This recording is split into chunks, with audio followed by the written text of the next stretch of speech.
ప్రణతి television వీక్షకులందరికీ నమస్కారములు.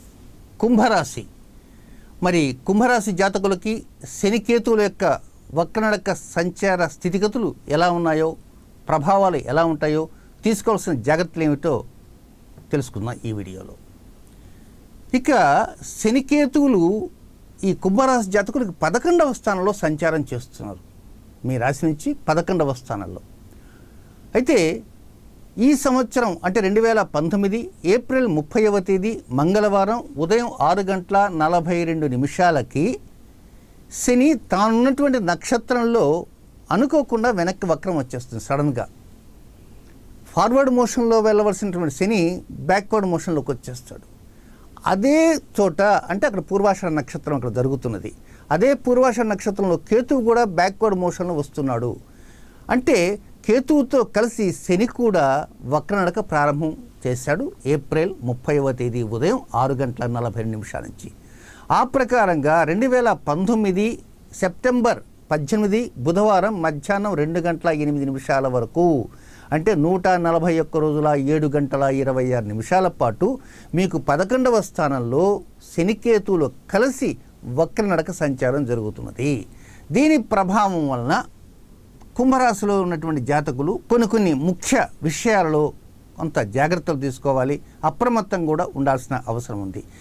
ఇక జాగ్రత్తలు ఏమిటి, ఏ అంశాల్లో జాగ్రత్తలు అంటే ఏదో ఒకటి మీకు లబ్ధి అయ్యేటువంటి అవకాశం ఉంటుంది. రావాల్సిన డబ్బు ఉండొచ్చు, లేక ఉద్యోగంలో ఏదో ప్రమోషన్ ఉండవచ్చు, లేదా వ్యాపారంలో ఏదో కొంత ఇప్పుడున్న దానికంటే మరికొంత మెరుగైనటువంటి విధంగా ఏదో కొంత సెటప్ చేయాలనుకుంటారు. దానివల్ల లబ్ధి ఏమన్నా వచ్చే అవకాశం ఉండొచ్చు అనుకుంటారు. కనుక అక్కడ కూడా వాయిదా పడే అవకాశాలు ఉంటాయి. ఒక్కోసారి క్యాన్సిల్ అయ్యే అవకాశాలు ఉంటాయి. ఏదైనా కొంత కుటుంబ వ్యవహారాల్లో కానీ, కోర్టు కేసుల్లో కానీ, లేక మీరు చేపట్టిన ప్రాజెక్టులో కానీ, లేక మీరు చేస్తున్నటువంటి ముఖ్య వ్యవహార శైలిలో కానీ అనుకోకుండా ఆటంకాలు వచ్చి ఆగిపోయిన కారణంగా కూడా ఈ లబ్ధి తగ్గేటువంటి అవకాశం ఉంటుంది. అలాగే స్పెక్యులేషన్ విషయంలో చాలా జాగ్రత్తగా ఉండాలి. తప్పకుండా మనం లబ్ధి పొందుతాం అనుకున్న చోట అట్టర్ ఫ్లాప్ అయ్యేటువంటి అవకాశం ఉంటుంది.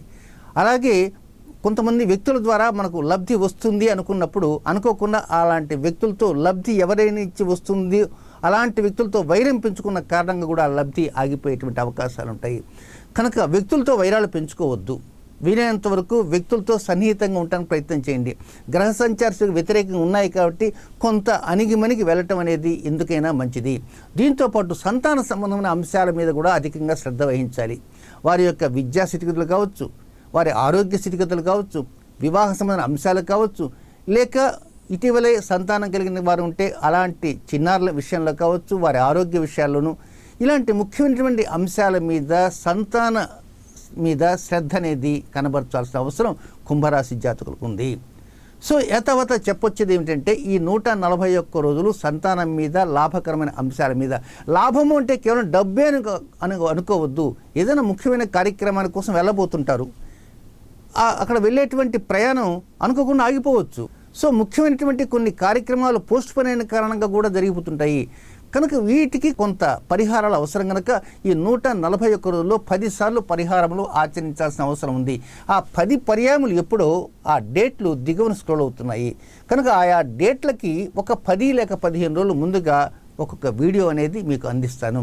ఆ వీడియోలో ఉన్నది ఉన్నట్లుగా గమనించి దాన్ని ఆకలింపు చేసుకొని దాని ప్రకారంగా పరిహారాన్ని పాటిస్తూ ఉండగలిగితే అటు సంతాన విషయాలను, ఇటు లాభకరంగా ఉండేటువంటి అంశాలను, మెరుగైనటువంటి లబ్ధిని పొందడానికి అవకాశం అనేది ఉంటుందని కుంభరాశి జాతకులకి తెలియజేస్తున్నాను.